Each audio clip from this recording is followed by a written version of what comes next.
जनवरी से भारत और न्यूजीलैंड के बीच शुरू होने जा रही सीरीज सिर्फ एक आम द्विपक्षीय मुकाबला नहीं है, बल्कि ये 2026 में टीम इंडिया का पहला अंतर्राष्ट्रीय इम्तिहान है। और इसी वजह से इस सीरीज को लेकर देश भर में एक अलग ही उत्साह देखने को मिल रहा है। बीसीसीआई ने पहले वनडे के लिए प्लेइंग 11 का ऐलान कर दिया है और इस टीम को देखते ही एक बात साफ हो जाती है कि चयनकर्ताओं ने इस बार अनुभव, युवा जोश और नए भारत की सोच, तीनों का जबरदस्त संतुलन तैयार किया। इस प्लेइंग 11 में जहां अनुभवी खिलाड़ियों की मौजूदगी टीम को स्थिरता और भरोसा देती है, वहीं युवा खिलाड़ियों का जोश मैच में वो ताजगी लाता है जो बड़े टूर्नामेंट से पहले बेहद जरूरी मानी जाती है। न्यूजीलैंड जैसी अनुशासित और चुनौतीपूर्ण टीम के खिलाफ यह कॉम्बिनेशन भारत को रणनीतिक बढ़त दिला सकता है।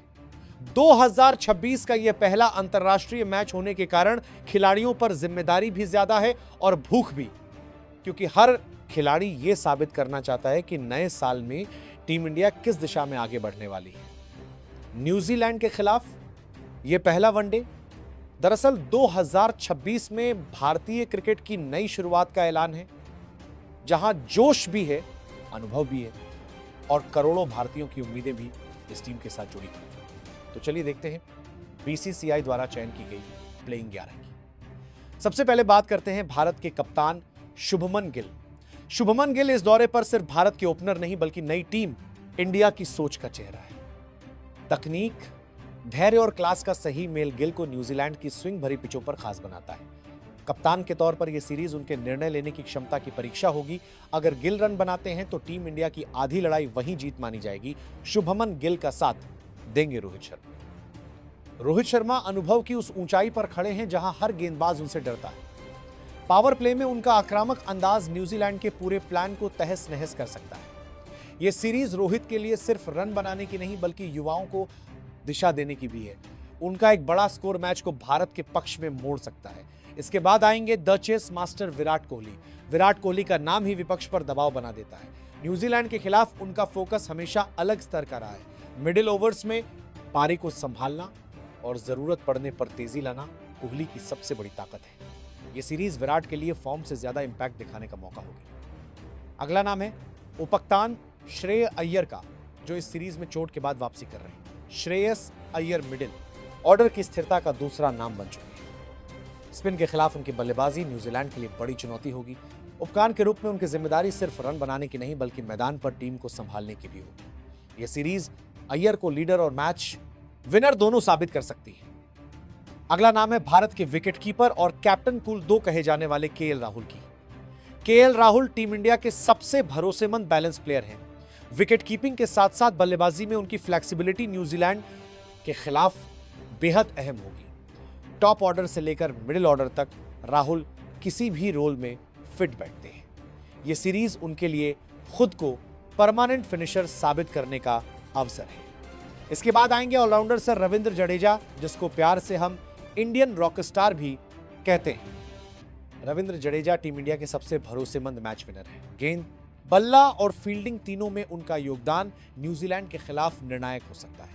जडेजा ऐसे खिलाड़ी हैं जो स्कोर कार्ड से ज्यादा मैदान पर असर डालते हैं। यह सीरीज एक बार फिर साबित कर सकती है कि जडेजा क्यों भारत के एक्स फैक्टर हैं।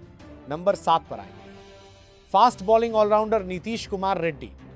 नीतीश कुमार रेड्डी टीम इंडिया के भविष्य की झलक है।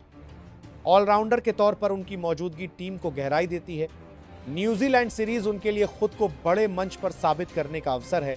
अगर नीतीश ने दोनों विभागों में योगदान दिया तो वे सिलेक्टर्स की नजरों में स्थायी नाम बन सकते हैं। अगला नाम है भारत के सबसे सफल China man spinner Kuldeep Yadav. Kuldeep Yadav की कलाई से निकलने वाली गेंदें किसी भी बल्लेबाज का धैर्य तोड़ सकती हैं। न्यूजीलैंड के खिलाफ उनकी भूमिका मिडिल ओवर्स में विकेट निकालने की होगी। अगर कुलदीप को सही सपोर्ट मिला तो वे मैच का रुख अकेले बदल सकते हैं। यह सीरीज उनकी फिर से गेम चेंजर बनने की कहानी लिख सकती है। इसके बाद आएंगे मियां मैजिक मोहम्मद सिराज। मोहम्मद सिराज नई गेंद से भारत का सबसे बड़ा हथियार है। स्विंग और आक्रामकता के साथ गेंदबाजी करने वाले सिराज न्यूजीलैंड की परिस्थितियों में घातक साबित हो सकते हैं। शुरुआती विकेट निकालना उनकी सबसे बड़ी जिम्मेदारी होगी। अगर सिराज लय में रहे तो न्यूजीलैंड की बल्लेबाजी शुरुआत में ही दबाव में आ जाएगी। अगला नाम है हर्षित राणा। हर्षित राणा युवा जोश और आत्मविश्वास के प्रतीक हैं। ये सीरीज उनके लिए इंटरनेशनल क्रिकेट में खुद को स्थापित करने का बड़ा मंच हो सकती है। उनकी रफ्तार और आक्रामक लेंथ न्यूजीलैंड के बल्लेबाजों को चौंका सकती है। मौका मिला तो हर्षित ये दिखा सकते हैं कि वे भविष्य की नहीं वर्तमान की जरूरत है। इसके बाद आएंगे स्विंग के king Arshdeep Singh. Arshdeep Singh death overs के सबसे भरोसेमंद गेंदबाजों में शामिल हो चुके हैं।